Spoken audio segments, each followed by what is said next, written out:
Who'd have thought that the blandest breakfast cereal would have the wildest backstory? This is the dark, weird, and unexpected tale of cornflakes. But one simply cannot tell the story of cornflakes without the man behind the bland, Dr. John Harvey Kellogg. One of 17 children, his family believed in the second coming of Christ, and as such, that the education of their children was unnecessary. Don't worry, Johnny, we'll all be dead soon, so there's no point in knowing stuff. So, poor little John was sent to work in his dad's broom factory. He liked to read, though, and he educated himself where he could. A family called the Whites took him under their wing, and they gave him work as a printer's devil, which is a sick job title. The Whites and John's family eventually put both him and his brother through medical school, as they proved themselves to both be quite clever. He graduated from the University of Michigan with a medical degree in 1875, and within a year he was the director of the Western Health Reform Institute. He remained in this position until he died aged 91 in 1943. The job market, it really was much easier back then, wasn't it? He renamed the institution the Battle Creek Medical Surgical Sanatorium. It was like a hospital crossed with a spa, crossed with a fancy hotel and a hydrotherapy institution. And while, yes, it did largely cater to the rich and famous, they also treated people who couldn't afford other hospitals. It sounded like quite a nice place, actually. They promoted a holistic approach to health, which means looking at a person as a whole, rather than their individual symptoms or diagnoses. He promoted good nutrition, he promoted vegetarianism, exercise, abstaining from booze and cigarettes. It was all solid advice, and while he was a Christian, he got fairly liberal views around religion, even if he did advise his patients against banging.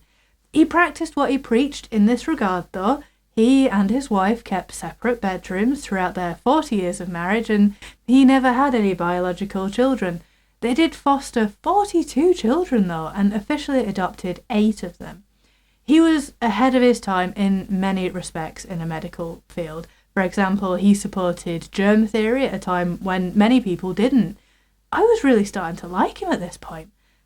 Anyway, in 1914, he founded the Race Betterment Foundation, a eugenics and racial hygiene organisation that he left all his money to in his will. He also spent the last 30 years of his life promoting segregation and eugenics. Oh, John, you were doing so well. And I know what you're thinking. Catherine, what on earth has this got to do with cornflakes? Well, the Battle Creek Sanatorium had its own experimental kitchen.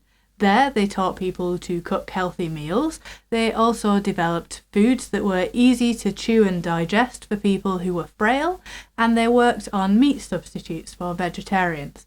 John and his brother Will, they've got a claim to inventing peanut butter, soy milk and granola. They'd also been working on developing a really bland cereal to both prevent indigestion and, I kid you not, to minimise excitement and stop people giving themselves a fun time, if you will. Kellogg had reportedly accidentally left some wheatberry dough out overnight and, rather than waste it, decided to roll it and bake it, finding that it made really delicate flakes. So, on this day, in 1897, the world's first ever cornflakes were served to patients at the Battle Creek Sanatorium. And people couldn't get enough of it. They blooming loved it.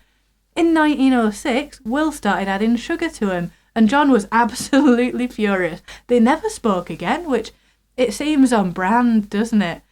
And you know what? This is such a small part of John Harvey Kellogg's work. He's a really interesting, if questionable, guy. But cornflakes are what he's known best for, and they're a big business to this day. They accounted for $2.1 billion in 2024. So, what's your breakfast cereal of choice? Let us know in the comments below. I am a granola girl, which I guess I have got Mr. Kellogg to thank for. Anyway, thank you for watching. Why not subscribe? And I'll see you tomorrow.